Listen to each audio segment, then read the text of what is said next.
Hello, and welcome everyone. Apologies for the delay. We were having some technical difficulties on the back end that I think we've resolved now. I see a lot of folks joining us. Thank you all for being here. My name is Verinia Granum. I am one of the medical school admissions advisors here at MSHQ. Today, we're going to be talking all about situational judgment tests. In a second, I'm going to go ahead and invite Courtney Lewis to join me as well. Give me 1 second.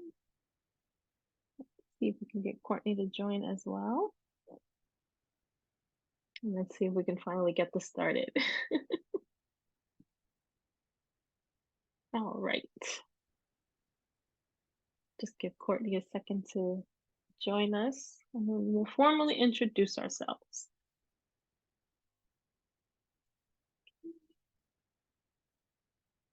Courtney, whenever you're ready. Let me know if you're having any issues trying to get in.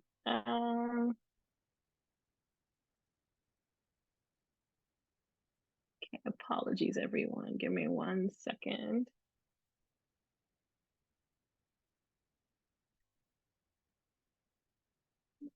Co-host. Okay. I think this should work now. I'm here. Okay, I can hear you now. There we go. Okay, we got it. Yay. Apologies to everyone. Had a little bit of a snafu behind the scenes here, but I think we're up and running now. Yeah, the joys of changing an email account address and having to recreate everything. Sorry, guys, that just happened. Yeah, but we're up and running. So welcome everyone again. My name is Verinia Granum. I'm one of the medical school admissions advisors here at MSHQ. And Courtney, you want to introduce yourself? Sure. So my name is Courtney Lewis. I've been with MSHQ about almost 2 years now, actually, which time flies. And prior to that, I was a director of admission at a med school and vice chair of a council that sets admission standards. So that's me. A little bit about you. And I am a former assistant dean of pre-health and STEM advising at Hofstra University here in New York, where I am based. I've been with MAPT and MSHQ now almost 3 years, so I know the time does indeed fly, particularly this time of year when we're all neck deep in application prep. And so hopefully today's workshop will kind of help answer some of your questions around the topic of situational judgment tests and what that's all about. If anyone would like to put in the chat comments or questions, just make sure you switch your chat to everyone and not just hosts and panelists. And feel free to drop a message in the chat. We have a short presentation, a short deck, and then we'll kind of turn it over. We'll try to make this interactive if possible, with some scenarios to go through. We might call on some volunteers to join us and go through some of these scenarios. So without further ado, let's get through the deck first. You guys can share where you're joining us from, or either city or university, and then if you're going into an application cycle that's just about to start or later on, that would be helpful so we can kind of gear some of the content and make sure that we're being inclusive based on who's on and kind of what you guys are looking for. Some people may have already sat for a situational judgment test, but there's always kind of changes or things that go on year to year. So yes, that's true. Go ahead and getting some messages here in the chat. The whole concept of situational judgment tests is not exactly a new thing. There's just maybe some mystery around what they are and what to expect from it. So that's what we're hoping to cover today. And we'll try to make it like I said, interactive, and then save some time for questions at the end. I see some people joining us from Florida, Pittsburgh, California. A lot of students applying this cycle. Love it. Good. All right. So like I said, let me share my screen here. I have a little bit of a deck. Short deck, and then we'll just go through it together. All right. Like, Courtney, you and I can kind of tag team it. But Sure. basically, welcome to Yeah. cracking the code to situational judgment tests, all about preview and Casper. If you're applying this coming cycle, hopefully these are not strange terms. But if they are, you're hearing about it for the first time today. No worries. We'll get you set up and covered so that you're not caught unaware. Mhm. So a little bit about us. We are the What's us? MSHQ advising team. You have a collective of maybe, I don't know, 50, 60 years of experience amongst all of us. Dr. Gray, Courtney Lewis, Dina Galini, and Dr. Scott Wright, and myself, Verinia Granum, we are your advising team. So what are SJTs? um, Situational judgment tests, right? So they are designed to test your knowledge or your judgment of a particular situation. How would you approach it? How would you respond to it? Um, what do you think about as you're going through these scenarios that you're presented with? That's exactly what they're kind of testing there, and the reason medical schools are looking for that type of information is to see how you would react in the real world when you're out there working with patients. What are some things to take into consideration? Are you acting ethically, putting the patient's best interest, keeping the patient's best interest in the forefront of your mind as you're going through all these different scenarios? And some of these scenarios may not even have anything to do with patients. It may just be real life situations that you might encounter. So how are you approaching these? So that's what we're going to talk about today. And the goal is, like I said, how is just learning more about how you make decisions, who you are, what guides your judgment, your motivations, and how you make decisions. And I think the most important thing to remember with any of these types of exams is that there is no single right answer. I know, Courtney, sometimes we get that all the time from students. Well, what's the right answer? Tell me, how do I answer this? What do you say to students who are nervous about that? Um, the fact that it's not only one single right answer is actually a good thing. It Mhm. allows you to kind of customize how you would respond to it, unique to you, kind of like a fingerprint based off the options that they give you. So it's actually a good thing, Mhm. because you can be a little bit more yourself in that. Obviously, there is some strategy involved, but it's Mhm. not a system for gaming or, once you know the answer, it's C all the way down or anything like that. It truly is meant to check on interpersonal skills, critical thinking, things like Mhm. that. Yeah, absolutely. And I like what you said, that it's not it's a good thing actually, because there is no you're unique, just like the person next to you is unique. Everyone has a different way of seeing the world and approaching things. So you want this to be unique to you. Your answers should be, unique to you and not the same as everyone else's. So that's a good thing actually.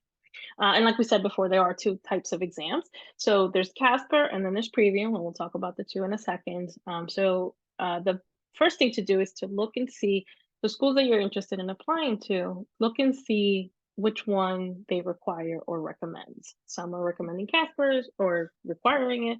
Some are recommending or requiring Preview. Okay, so let's move on. So let's start with Casper. So Casper Real, is a Go ahead. Sorry. really quickly, sorry. Yeah. Is there, I didn't look at the deck ahead of time. Is Okay. there a why we do situational judgment slide that I'm getting ahead of myself on, or should I Why? explain it? Say that again. Why do we do that? Yeah, why medical No. schools use situational judgment. Um, I don't know if we have like a slide just for that, but I would love to hear your feedback on that. Having been on Okay. that on the admission side, yeah, go for it. Yeah, and uh, over the years, the narrative, I would say, has kind of changed, and the people who are looking to utilize this and the data that's coming in, since we had to talk about it at a national level to see if we were going to set it as a standard for all med schools. So the reason that they are using situational judgment tests is obviously, like we talked about, some of your interpersonal skills and soft skills, your social awareness, your communication skills, maybe your emotional maturity level and how you navigate through something, your critical thinking. All of those things are important, and we talk about those, and they're looking for those throughout, but situational and judgment tests give you an opportunity to show that just through scenarios, what that would look like for you. And it's kind of, I guess, reminiscent or a brief glimpse into interviews, because in interviews, they're going to be asking you scenarios, situations, and saying, how would you navigate this with very little information? So the two, both med school interviews and situational judgment, will be trying to push you to show evidence of aptitude within those areas. The reason that that's important, and we do this on the front end, or med schools do this on the front end, is you need to start medical school with an above average aptitude in those soft skills. They do not have time in the first 2 years of medicine to teach you from a level 0 social awareness and communication skills all the way up to a high level of proficiency to handle complex emotional reactions, conversations, different education levels, different ages. You need to come in with that and just be trained how to employ that skill or quality, and not, I need you to teach me how to be socially aware, right? Yeah. So because of the nature of that, they'd like to see some evidence of it ahead of time. And I will tell you that the faculty, including the physicians that teach at medical schools, and set up your rotations with preceptors 3rd and 4th year, strongly push for their medical schools to do these situational judgment tests, because sometimes they're getting students, if lecture wasn't mandatory at the med school and somebody just self-studied, the only time they were on campus for a lab here and there and an exam and maybe 2 standardized patients a year, and then 2 years later they're rolling into 3rd year having major professionalism problems. Yeah. So they want evidence of these aptitudes on the front end. That's why they're using them. It's a big push from 3rd and 4th year. It's not just another thing to make you, forced. Now, results differ. How much weight they put into it differs, but that's a background of why you're starting to see these things pop up and why it may be important to have that information, or why med schools think it's important to have that type of information ahead of seating you for a class. So hopefully that's helpful to know a little bit of the context of why you're seeing these. And that was fantastic insight. And actually, that's a segue into a comment that was just put in the chat. Someone asked, why do some schools require it and others don't? My state school used to require it, and they said it wasn't helpful for their process, so they stopped. So this is, every school will use this differently. Like everything else in this process, every school has their internal review process, and they're using the information from these tests one way or the other. So perhaps for this particular school, it wasn't helpful, but for other schools, they may use that as part, just an additional insight into your way of thinking.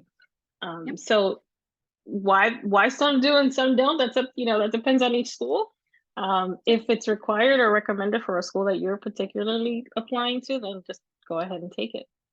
Okay. There's a lot of controversy around, not controversy, maybe that's not the right word, but there's just a lot of questions around how they're using this information. And again, that's, go ahead. And right now, I think reasonably so, because it is still in kind of the data mining phase where they want people, I guess the companies want people to be taking and sitting for these tests and then matriculating into med school, going through their full education, and then they can look back and say, did this person have professionalism problems? Were they really problematic? And look at what they got on this test and see if there's any correlation or way to kind of gauge where it could have been caught sooner. So they're trying to standardize it to see if there's any correlation or connection. They still need to pull more years of that data So how much weight it's given will vary, and that's why not every school will require it as well. They may have different ways of gathering that same information because every school wants that information. How they collect it will be different. And the other aspect, what was I going to say? There was another aspect. I forgot. I'll think about it. Let's keep It'll going. come back to you. Yeah. As soon as you stop thinking about it, it'll come back to you. All right, I know, so right? Okay. let me go back to sharing screen here. All right. Oops. Let me make sure that I have this up. Today has not been a very good technology day. Hang on one second. What is going on? Okay, there we go. All right, let's pick it up from where we left off. Is that sharing on screen, Courtney? Can you see that? Yeah. Perfect. All right. So moving on, let's start with Casper. So Casper was a test that was created by our Canadian friends at McMaster University.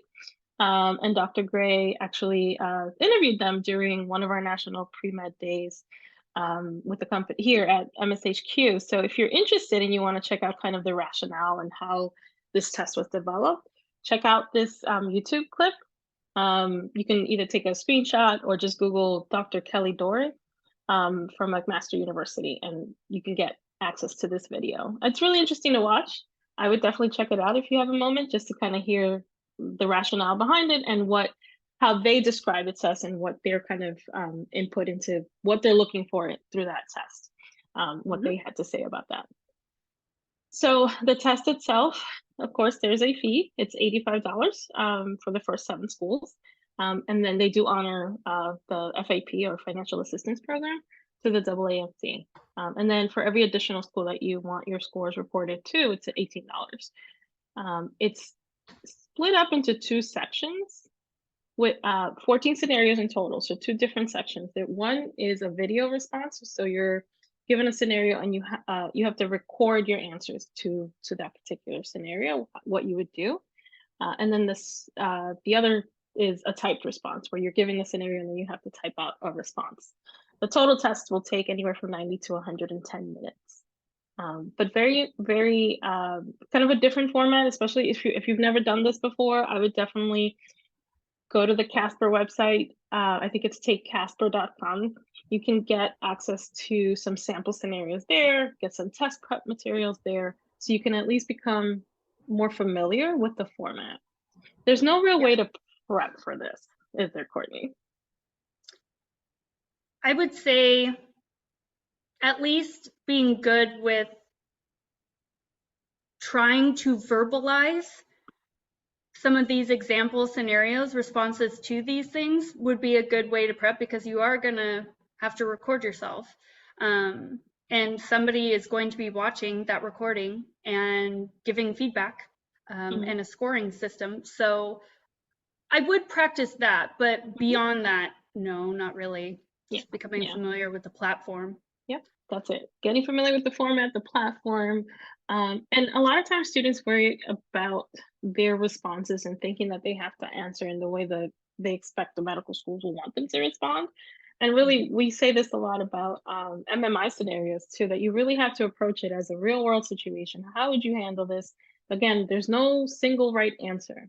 It is just, how do you identify what's going on in the scenario and how do you approach it? And you really should approach it the way you would in the real world. If you were faced with this situation in real life, what would you do? Yep. Let's see, some questions in the chat. Do you need to know all the schools that you wanted sent to prior to taking either test? And can you request it afterwards? So no, you don't need to know all the schools ahead of time. For Casper, you can register for one and then go back and select more schools to have your scores reported out to them. Do most people take both Casper and Duet? So great question then. We're going to talk about Duet in a second. I think less and less schools are using Duet now. I think it's mostly just Casper. So you really just have to look and see what each school requires. Duet is almost like a dating app almost, where you kind of select what you value in a school, and then like you match certain criteria for what you value in that school, and then the school will see kind of. I love that. yeah, where your choices match with what they're looking for. Yeah. All of that is explained in Duet. I'm sorry, on the Casper website. Okay. Let's move on now. Talk all about Preview. So Preview, it's a very different format. Same concept, still testing kind of soft skills like you were saying, Courtney, but this is a professional responsibility exam. So are you kind of prepared to handle these scenarios, or kind of how do you judge how to respond to these types of scenarios in a manner that's expected of a medical school student? Like you said, Courtney, they don't really have the time to teach these skills. They expect that you will have certain skills going into this, but the format's a little bit different. So in Preview, it is. you're rating the effectiveness of each response to a particular scenario. So they give you the scenario. You can read it here on the screen, for instance, and then they give you several different responses, and you rate the effectiveness of each. The cost of this one is $100. It takes, and I think off the top of my head right now, I don't remember how many schools it covers. I think it's unlimited. I don't know if you know that, Courtney. I should have checked before. Yeah. But definitely, if it's double AAMC, there's probably a fee associated with it. Yeah, exactly. This one's 75 minutes. You can take it, and we'll talk about when to take these exams in a second, anywhere between March and September. Ideally, you want to take it probably around now, both Casper and Preview, either now, April, May, or June, to get that score out to the medical schools just as your applications are being kind of reviewed, verified, and sent out. Scores take about 30 days to be released. So nothing to panic about. It's not like the MCAT. It's like just one more thing just to kind of think about, okay, I have to prepare to take this test because it's required. And you can get more information if you Google AAMC Preview. You can get more resources and test prep resources for that as well. Do you have any tips around Preview? Yeah, actually, Albert, do you want to unmute and talk? We were just talking about this in Application Academy because he just sat for Preview. And so if we, are you willing, I guess, Albert, to give some tips for this? I will allow him to unmute if he'd like to and share with us your experience. There we go. Hi, Albert. Hey, yeah, I was like, it didn't let me unmute. I was like, I can't see that. So, but yeah, I sat for yesterday. Okay. So what would be your tips for how to prep for this and kind of what it looks like? Because you just told me about 30 minutes ago. Yeah. Last year they had one practice test. Now they have two. They give you the results for them once you take it, or it's all in like the same format. So you'll be able to see what you got right, what you got wrong. The way it's scored is that for Preview, you get points if you are somewhat, like if you say it's effective and it was actually very effective, then you get partial credit for that. But if you were to say it was ineffective just because it's on the exam, like they're right next to each other, because you said it was ineffective, you will not get any points for that. So that's kind of how it's graded. They don't give you a score on when you take the practice test. So you kind of just get to see what you get right and what you got wrong. And they give you a rationale for each one. So that's kind of how it goes. And then go read the booklet PDFs that they have on the AAMC website, because it tells you specifically the competencies that this test is going to be testing you on. And it gives you definitions of them. That way, when you see the questions, you have the ability to kind of see what aspect it may be trying to go with you on there. So that's kind of where you could use that for. It's 186 questions. It has between 30 to 31 scenarios. And that's how it's formatted too. But that's basically it. It will get attached to your AAMC profile, your application. So you really don't have to send it to every school's going to see it. There is a list also on the website of the schools that are using it, the schools that are saying it's recommended, and then the schools that are just using it for research. So if you have any specific schools you're interested in, it's on the website as well. And then there's also a few schools, it'll ask you when you do take it, there's a few schools that are not part of the AAMC applications that like some Texas schools are. So there's a DO school on there. Then it'll ask you if you want to specifically send those scores to those schools. So you'll have that option there as well. And then additionally, it is proctored. So you will be on camera. You have to show, it's exactly kind of like Casper. You have to show your whole room. You can't get up. You can't, like, the standardized kind of situation, how it's going. It's 75 minutes. And yeah, I think that's pretty much the gist of it. Nailed it. Thank you. Absolutely. Thank you for that. Yes, I should have mentioned that earlier. Thank you, Albert. These are proctored exams. And like, as you mentioned, you do have to, they give you instructions on basically how to set it up. But this is what Preview is testing, as Albert was mentioning, the different competencies and what they're looking for, what they're kind of gauging. The Casper is scored on a quartile system. So first, second, third, fourth. With Preview, you do get a score, and I think it's 1 through 9, and it is attached to your application. But these are the pre-professional kind of competencies that you're expected to have, right, going into, or show at least going into medical school. And so through these questions and through these scenarios, they kind of judge your social skills, your teamwork, your, resilience, that kind of thing.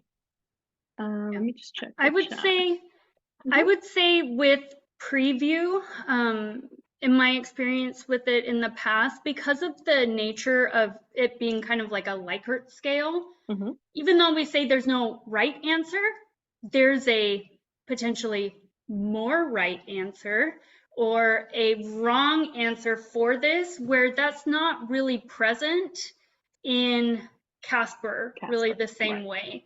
Right. The scale system makes it a little bit more test-like, I would say. And please make sure that you pay attention to exactly what they're looking for. Because if you are thinking ahead of like, well, I want this to ultimately be the end result, and so I'm going to start picking these things, and they said, what would be the next immediate step? You're going to have problems because you're not following the instructions the way that they want them to. So please pay attention to the prompts and answer them for that step. Okay. And we have some sample ones that we can go over to in a second. I just want to check the chat really quickly. So Andy asked, when should we sign up for both of these exams, and when is the recommended time to take them? So now the registration is open for both Casper and for Preview. Preview has specific testing dates that you can sign up for. So you can go on either site and look into that. So now is a great time, April, May, or June, so that your scores are released in time for, when your application gets sent out. Yeah. And if you're needing to prioritize, maybe you have like, you're waiting to get your MCAT back, you're writing all of your essays and refreshing those, you're working full time, and you have something else going on. In the matter of priority, this may sit a little bit lower. That's just a me thing. So take that with a grain of salt, but you can take this after you click submit on your application. It will still attach. It may attach as you're going through verification, which is like anywhere between 4 to 8 weeks, where you're not going to be going out to school. So if you need to prioritize your primary application components and then sit for it, you can do that. Yeah. So be smart about what's getting priority. Yeah, 100%. That's a great point. Because the main thing right now is obviously finishing up your application. If that means that you can only focus on that for now, do that. You can always take the test a little bit later. Just as soon as you are able to submit your application, you can focus on that. I'm seeing some questions come in through the chat. You do have to retake it. If you're a reapplicant, do you have to take preview Casper tests? You said you do have to retake. Let's see. Okay, they're good for everyone. Yeah, okay, so let's move on. I think we have some sample scenarios coming up next. Oh, hang on. Yeah. Oh no. I think froze. There we go. All right, so we're gonna actually make this now a little bit more interactive, but really quick plug. If you are kind of looking still to finalize your application, we are more than happy to sit with you and go over, maybe do a final pass of your personal statement, or maybe you're just getting started and you need some time to, or some guidance on how to start and how to brainstorm ideas for your personal statement. Whatever it may be, we are here. We're offering one-on-one advising and also Application Academy, which I think closed today, if I'm not mistaken. Signups for that. Okay. 18th, yeah. Okay. But there's still time. So if you're curious, you can check out our website, go to medicalschoolhq.net/advising. We have maybe like an hour or two left to Academy if it's still open. All right. Yeah. And a lot of people, not to scare or put any more pressure on people kind of going into this cycle, but I do want to emphasize, as somebody who has reviewed a lot of medical school applications, essays matter, right? Most people will be academically sound, right? And schools will have kind of a general acceptance thing usually, where they kind of pool applicants. So let's say they've decided internally with their AdCom that anybody with like a 3.5 and above, we're not worried about academics. It's just a range. So put them in the pool. Anybody with a 5.10 MCAT and above, not worried about, throw them in the pool. So then those are fairly straightforward. So then it's looking at the activities. A lot of pre-meds will have very, very similar activities, which is because of the requirements that med schools have put out there. But what will be uniquely you is what you took away from it and how you spent your time doing it, and then your personal statement and how you respond to the secondaries. So you can really tip the scale in your favor through essays, and that will help you stand out, because you're still going to be, even if you have great grades or if you're on an edge, you still get lumped into that same pool, and it's hard to get out of that pool sometimes if you don't have anything particularly wow, or you're just slightly off in some ways. It will come down to essays. You can do a lot. So please have, at a bare minimum, somebody proofread them and make sure that you're answering the prompt that's being asked. I've seen tens of thousands of personal statements that are just, and you guys hear me on social media hounding about this, like they're just not answering the prompt that's being asked. So at a bare minimum, get somebody to proofread. Yep, personal statements and secondaries too. We've seen that a lot too. Yeah, a lot. Where they don't answer the prompt. They Okay. So now we want to share with you all at least some sample scenarios so we can kind of work through them together. This is just a kind of an overview of what we just talked about. And then here we are. So here's one scenario from Preview. I'll read it and then I'll give you guys a few minutes. Or actually you guys can all read it. And then maybe if anyone's brave enough to unmute, and let's kind of talk through some of this here.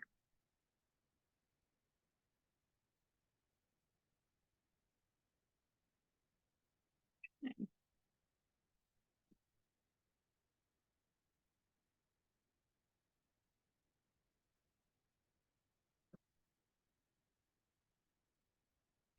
And maybe what we'll do is talk about which of these is the least effective or the very ineffective, and which is probably the most or the very effective.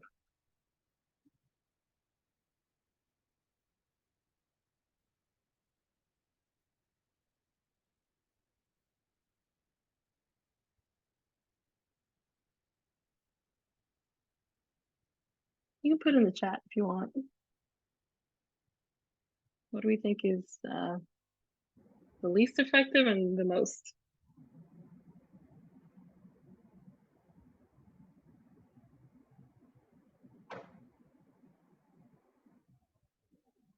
Okay. Most effective is 1. Okay. Getting a lot for number 1, and 4 is the least. Okay. What do you think, Courtney? I'm aligned. Yeah. Fairly aligned. Yeah, I think most of you seem to kind of understand, hey, the importance of patient privacy here, right? What's being asked here? What are they looking for? How would you treat a patient's information in the real world once you're out there and you're working with patients? Obviously, patient privacy is key. Go ahead, sorry. Yeah, I'm wondering, I may pick 2. I'll go and tattle. Just because Okay. I may pick that as the most effective or very effective. Okay. Just because as soon as you know about it, as you know, having gone through a bunch of HIPAA training, I feel like as soon as you're aware of it, you have to report it and then kind of go from there. Whereas the first one, I'm kind of taking somewhat of a leadership role over a peer and giving them advice on that, on how they should handle it, where there's probably people in place that handle that. So that's my line of thinking. I don't know if it's right. I haven't looked. There's no right answer. There's no single right answer, right? Yeah, exactly. I would love to take this test myself and see how I would score. And you have to actually go through and pay for it, unfortunately. I mean, you can take some sample ones. I think I'm going to try the sample one to see how we all fare. Matt asked, wouldn't 5 also be very effective? Suggest your classroom remove the comments as soon as possible. I'm kind of agreeing with Courtney here. I think the suggesting that they remove it leaves it open to them maybe not doing it. And I think at the end of the day, you have to get your classmates to understand, number 1, the importance of patient privacy, and potentially reporting it. So we had a question just come in. How is it scored if there's no right answers? As we said earlier, with Preview and not as much Casper, but with Preview, it's a little bit more straightforward. It's maybe not the best way to have this set up, only giving you 4 options and leaving it very open-ended, but they have had people take the test. Like, I think they take physicians, like practicing physicians, have them answer, get the responses, and then it is posed against those.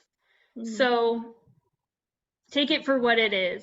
All you can do, because if you try to game the system and you're like, what would they want to hear, and it would be off your natural inclination, you're going to end up in the weeds, maybe. You know, it's going to be muddled.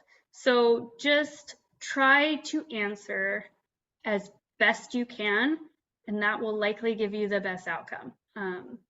So with Preview, there is a bit more of a right answer, but it's all in,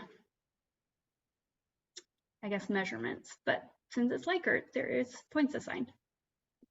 Albert has his hand raised. Hang on one second. Let's see if I can. There you go. Go ahead. Yeah. What question is this from the practice test?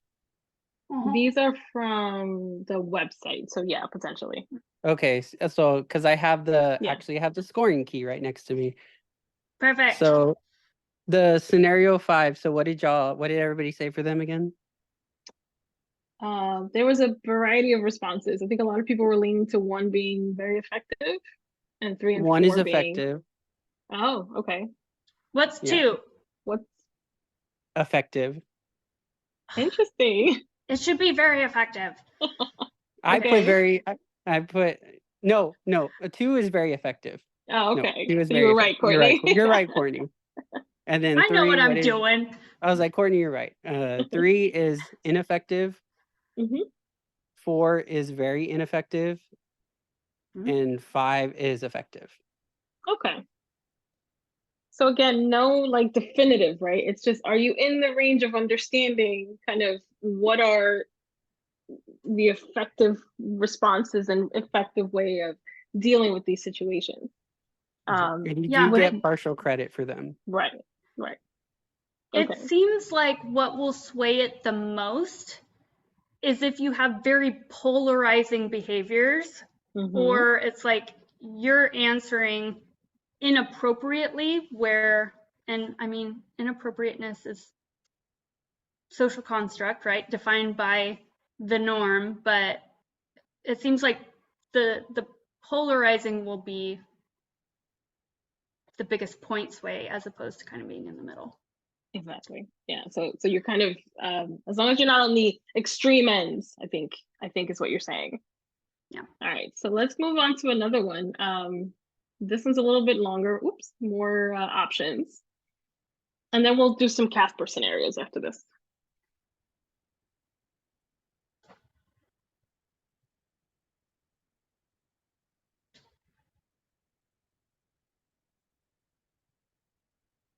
And Albert, if you have the answer key for this one too, this is from the sample.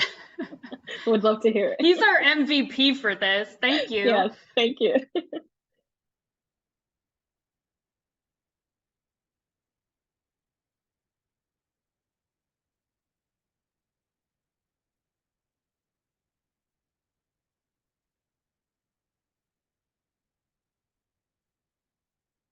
Let's see.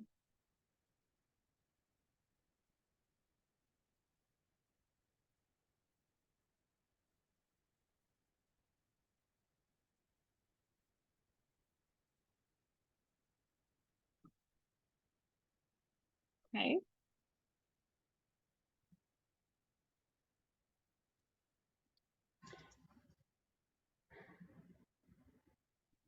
Anyone brave enough to share what they think? Oh, Akia, I guess says, I think 1 is effective and 2 is very effective. Wait, are we still talking about this scenario, Akia? Maybe not. Yeah, maybe not. Well, Matt is on it. So Matt, okay, this scenario. I don't know. Tell the study group to slow down to accommodate all learning paces in the group. I don't know if that's going to be viewed as very effective. Unfortunately, in medical school, right, things move pretty quickly. And so I don't know. I don't know if this would be possible. What do you think? Me? Yeah. I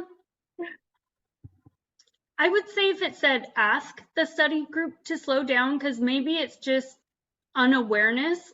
You can't assume that the other group members, obviously they are assuming everybody's on the same page, so it may be helpful to speak up and say something, but when you tell them to do something, I think it makes it less effective instead of asking.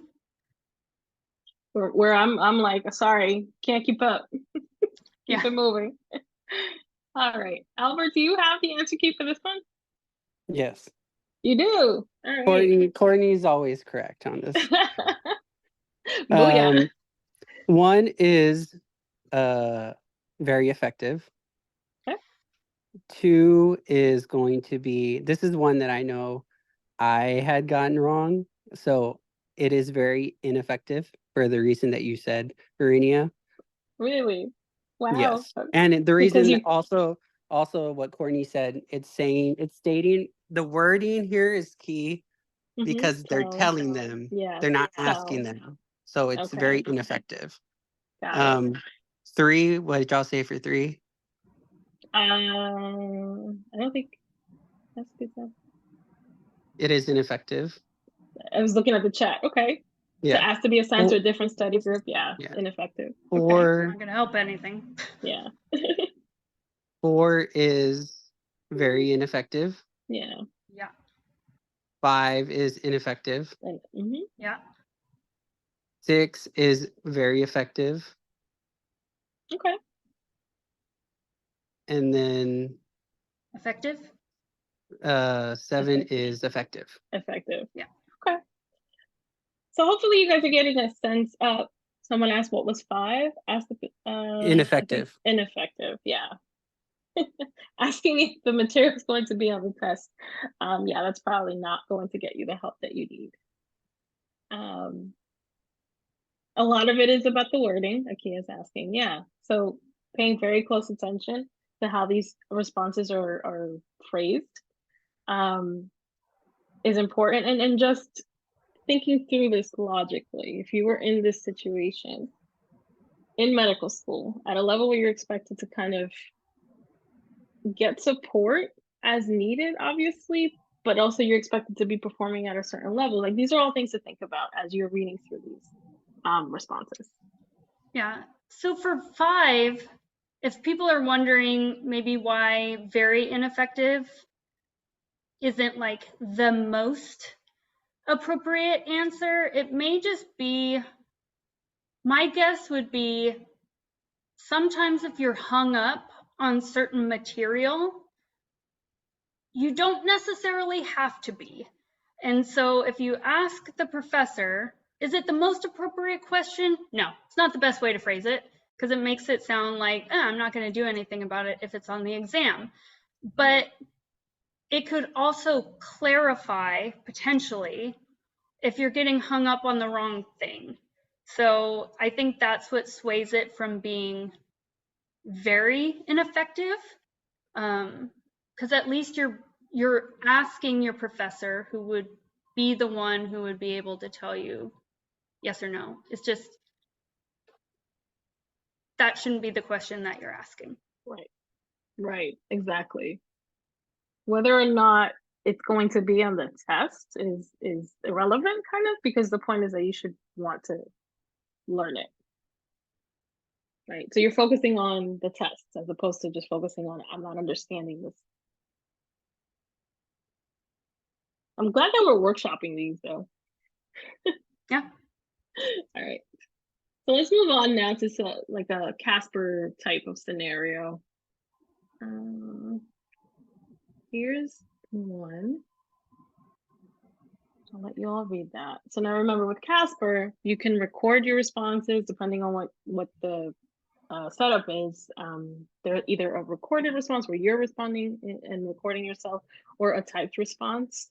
With the typed responses, one thing they emphasize, and you'll see this on their test prep section of the website, is don't stress about complete, like, organized thoughts and sentences, just because it is timed. You only have about 5 minutes. Just get your thoughts down, even bulleted, even just, don't worry about grammar and spelling. This is one thing they emphasize, is just at least get your some sort of a coherent response down, and don't waste too much time worrying about things like spelling errors, and as long as it makes sense, you should be fine.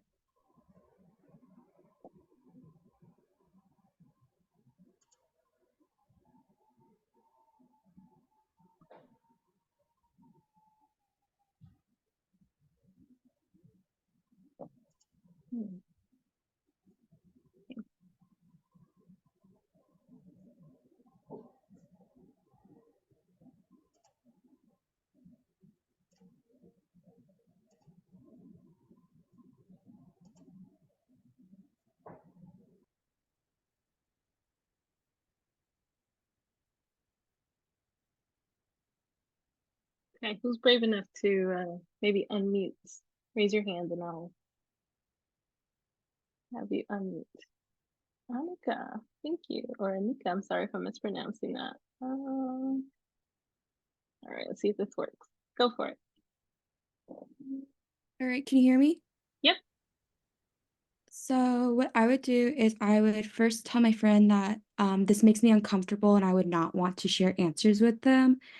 Then I would want to ask, like, why they felt the need to reach out to the other classmate and get those answers. Is it because they're too busy?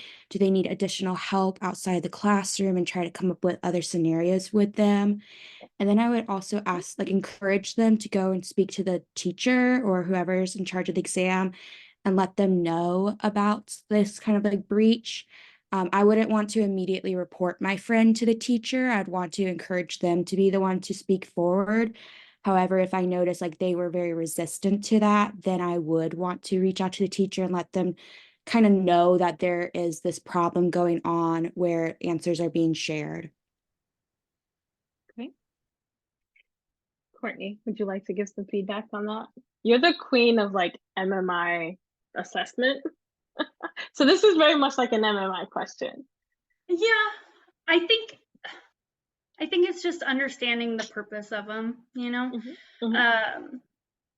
So for this one, what I would be looking for as an evaluator, or even like, let's say you're doing this in an interview, polarizing behavior, right?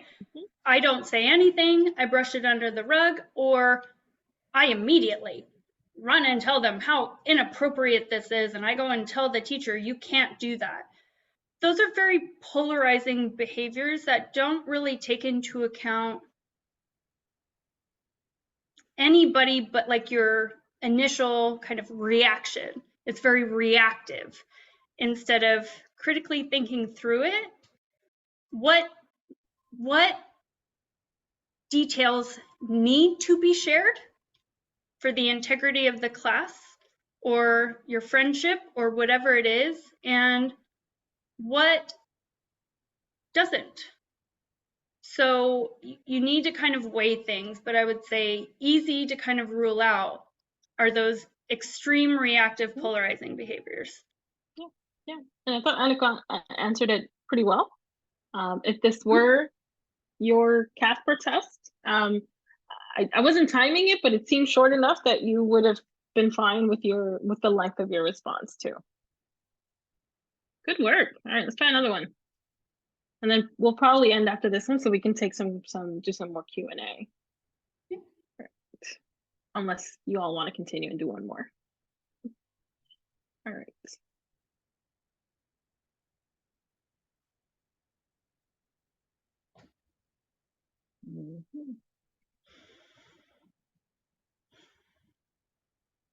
Oh, the group projects. No one likes them. I've never met a single person that ever likes them. Nope. At least in undergrad. Once people get mature, then they're okay. Then they're okay with it. Okay. Feel free to raise your hand and we'll call on you. All right, Akua, give me 1 second to find you. Okay, go for it. Hi, Akua. Hello. Hi. Okay, so I think the way I would approach it is I will reach out to the student myself and ask them how I could help them with their assignment that we're all supposed to do. So I'll try to help them on my own, and then I'll ask them if they're comfortable for me to share the reason why they are not able to complete the assignment with the other group members, so everybody's aware of what's going on, so they don't think that the student is just ignoring the assignment. And so I think I'll just try to work with the student on my own first and then move from there. Okay, thank you.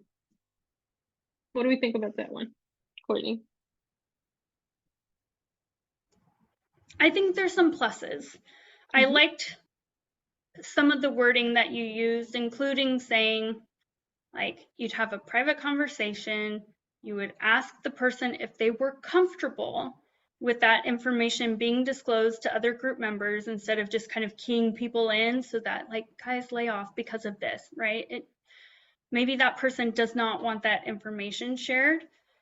I think I would have wanted more depth as an evaluator of, if they say they are not comfortable with that information being shared, what would you do? We don't know. because it all revolves around everybody being sympathetic and knowing everybody's business.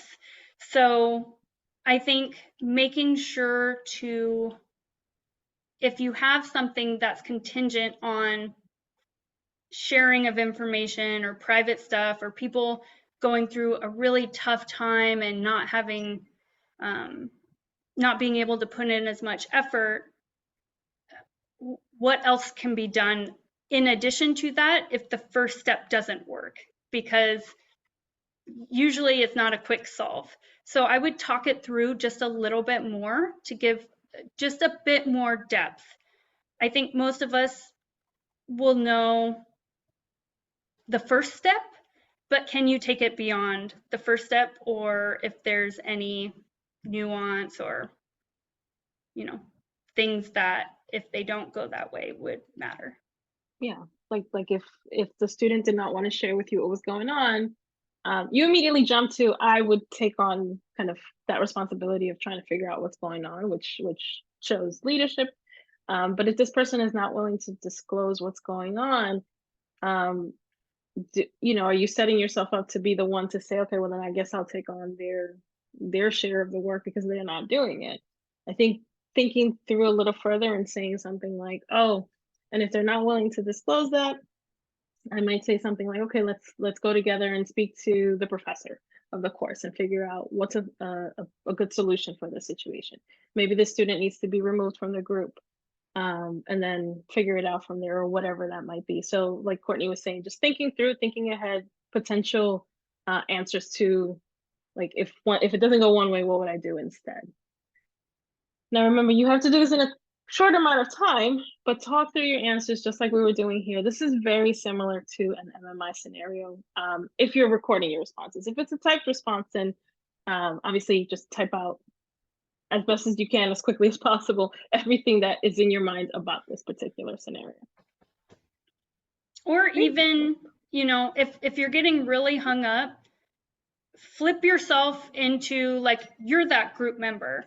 How would you want your other group members to respond, even if you weren't going to give them the information? Like maybe you're fighting with your partner. You don't want to disclose that. That would be inappropriate.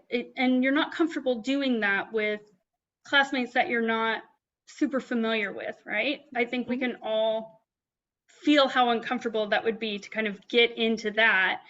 But it is affecting the work. And so how would you want somebody in the group, if you were going through that, to handle the situation?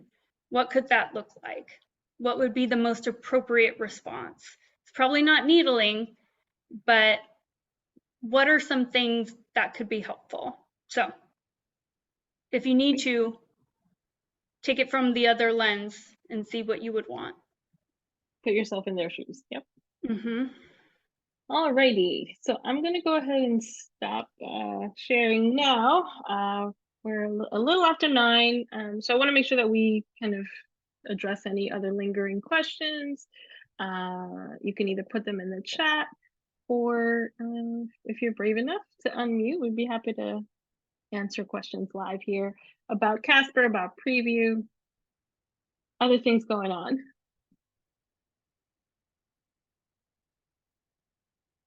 Let's see some comments in the chat. There was a video shared from the AAMC that was very helpful. Feel free to check that out. Okay. Any other questions? Jessica says, I'm unsure whether to apply to med school this year or next year. Should I still register for Situation SJTs since the last test date for Casper are in late June? So that's a good question. I think if you're not sure yet, I would wait. Yeah, I would wait, because Casper, I think you do end up like the score's only good for this cycle. I think Preview, it might carry over. So if you're not sure, I would just wait.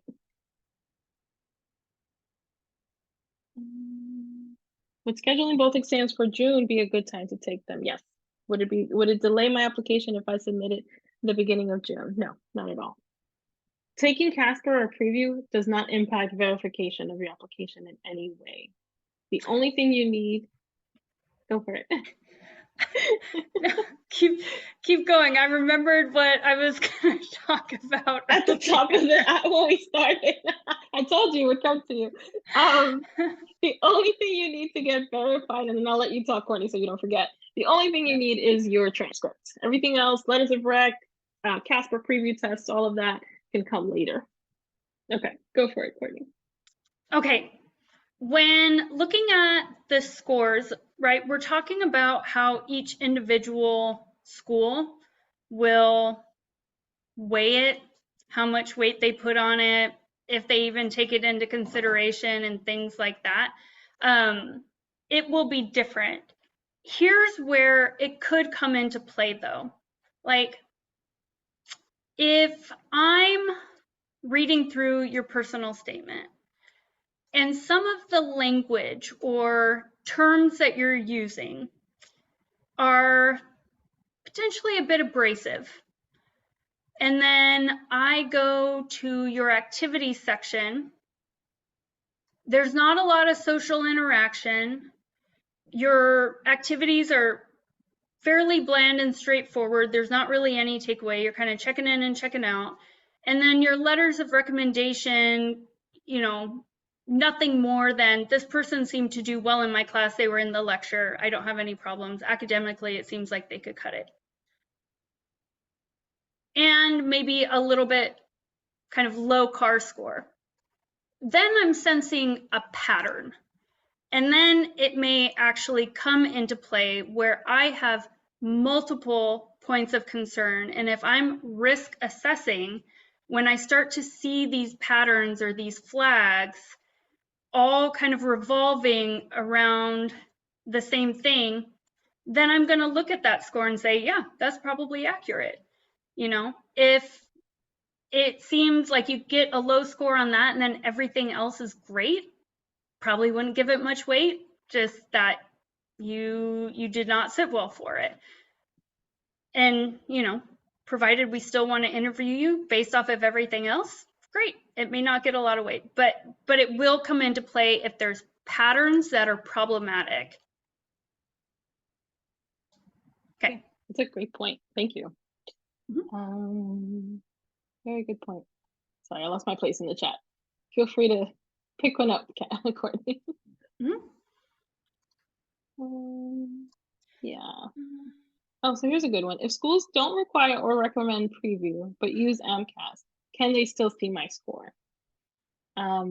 It's on the application itself. So yes, it'll be there. But if they're not using it, don't worry about it. Let's see. Is the whole test timed overall, or are each scenarios timed individually? So with Casper, each scenario is timed. Let's see. I took the preview and got a 4. Would you recommend retaking it? I think I would tell a student potentially, it, you know, if you took it last year, for instance, then retaking it this year would be worth it. If you just took it and got a 4, I mean, presumably with a year of time, like a year has passed, that you have some additional insights into kind of just professionalism or kind of how to approach these questions. So there's room for you to show improvement. But if you just took it and retaking it again this cycle, I don't know if your score would improve that dramatically. What do you think, Courtney? It's one of those, yeah. It's a competitive process. If you feel like it could be helpful and that test score was some type of anomaly, put in the time, right? But if you felt pretty confident when you went through it and you're like, what happened? I didn't expect this. I don't know what's going to change. You may kind of, again, do a polarizing reactive behavior and say, well, I'm going to answer things way differently because I don't want that outcome.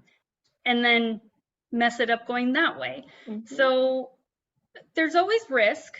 There's a cost associated with it that you have to weigh, but you know, it completely up to you. If you feel like you want a more accurate measure of how you would handle a situation, then I would say yes, at least have that displayed, retake it.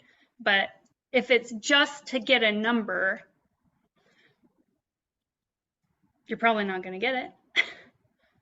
Exactly. All right. Anything else?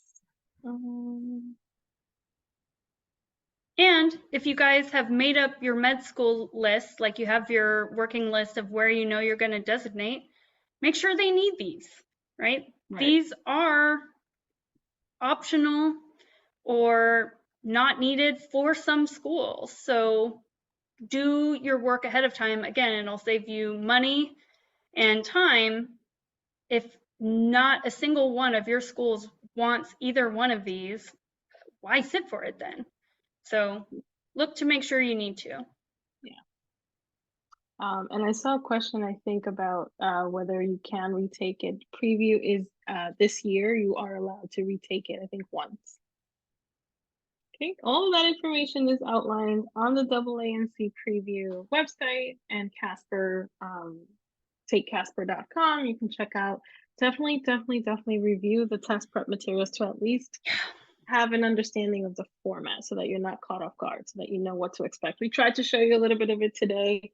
It's a little, difficult to like go through the Casper scenarios because you might have a recorded response or a written response, but the same thought process that we were just talking about is how you want to approach each of these types of questions. So hopefully this was helpful, but be prepared as best as you can be. It's not the MCAT, but you just want to be prepared for the format of the test and know kind of what to expect. And to get ready for test day, obviously having like the equipment ready, the proctoring setup, that can sometimes throw you off too. Practice verbalizing your thought process. Yeah. That's what comes into play once you reach an interview. It's very clear very quickly if you haven't practiced working a problem out loud. Like in your mind, you could say, oh, I want to highlight this and I can tie it to this and blah, blah, blah, but you've never said it. It's going to be a problem. So this is good practice, but practice some out loud before you do this. Record yourself on your phone, as cringy as that sounds, and see if you like listening to that and you think it's polished, right? Yeah. This will pay off for this and also interviews in the future because you're going to need to do quite a bit of practice. Anyone and everyone benefits from that with verbalizing scenarios like this. Yes, years of talking to yourself. Perfect. Yes. Finally comes to fruition. Yes, it will. Actually, it's super beneficial. Well, thank you, everyone. We hope this was helpful. Wishing you all the best of luck this cycle. If you're not applying yet, that's okay. You will be ready, even more prepared now next year because you went through the session with us.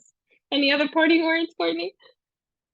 Thank you guys for being willing to share information, links. Albert, I know you, like I said, you're the MVP of this because you just sat for it and are willing to share, but I love seeing in the comments tips, tricks, insights for this. It's collaboration is good, right? You're still your own unique applicant and that's okay. So that was fun. I enjoyed that. Shout out to Albert. Thank you all so much. Have a great night. Thanks, Courtney. Bye. Bye.